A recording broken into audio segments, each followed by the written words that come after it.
सुप्रभात। नाइन्थ के सभी भैया लोग, आज के इस वीडियो के माध्यम से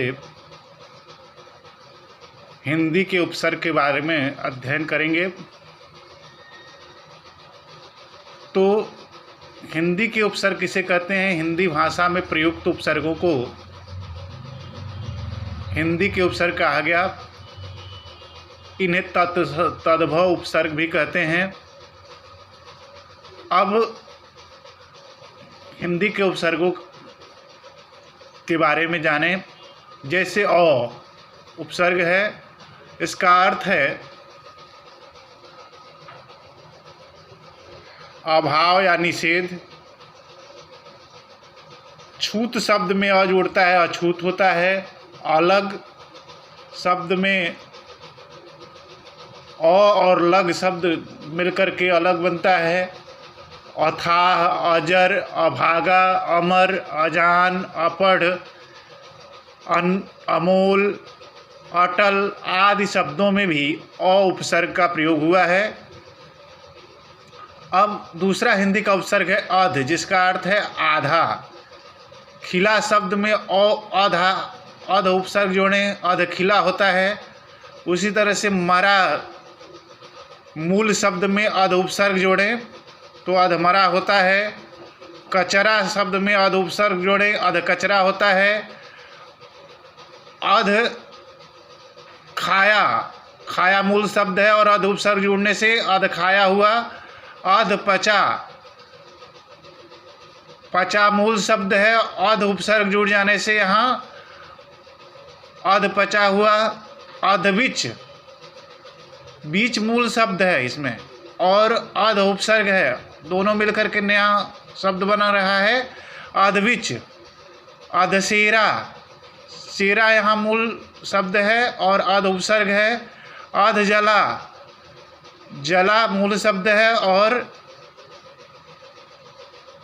अध उपसर्ग है। ठीक उसी प्रकार से अन उपसर्ग जोड़ करके हम कौन कौन से नए शब्द बनाते हैं।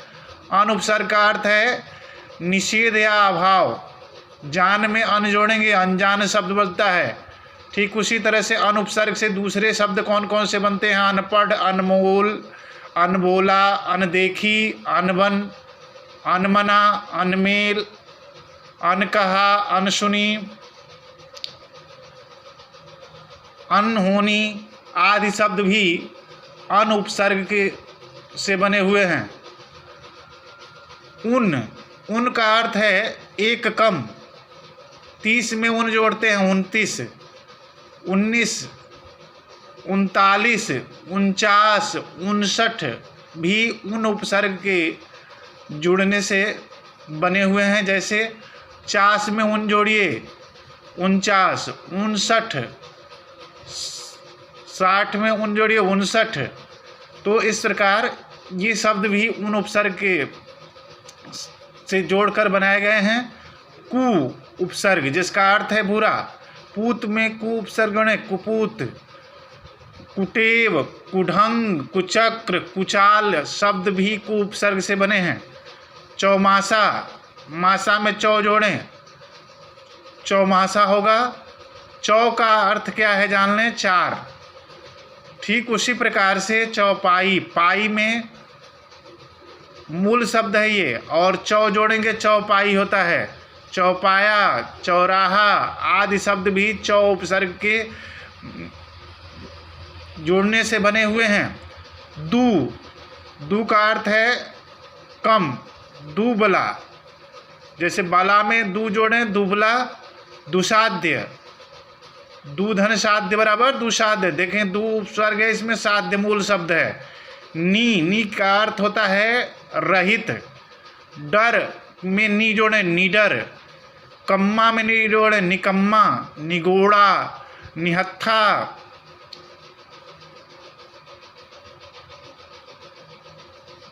और निठल्ला शब्द भी नी उपसर्ग के जोड़ने से बने हैं।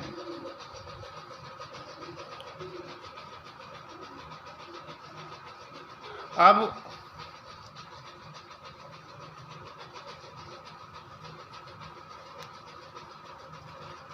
पर उपसर्ग जोड़े, पर दादा, पर नाना। और उसके साथ ही दूसरा है भर।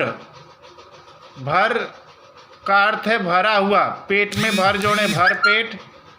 ठीक उसी प्रकार से बिन उपसर्ग जोड़कर, बिन ब्याहा, बिन उपसर्ग है ब्याहा में जुड़ा, बिन ब्याहा, बिन खाया, बात में बिन जोड़े, बिन बात।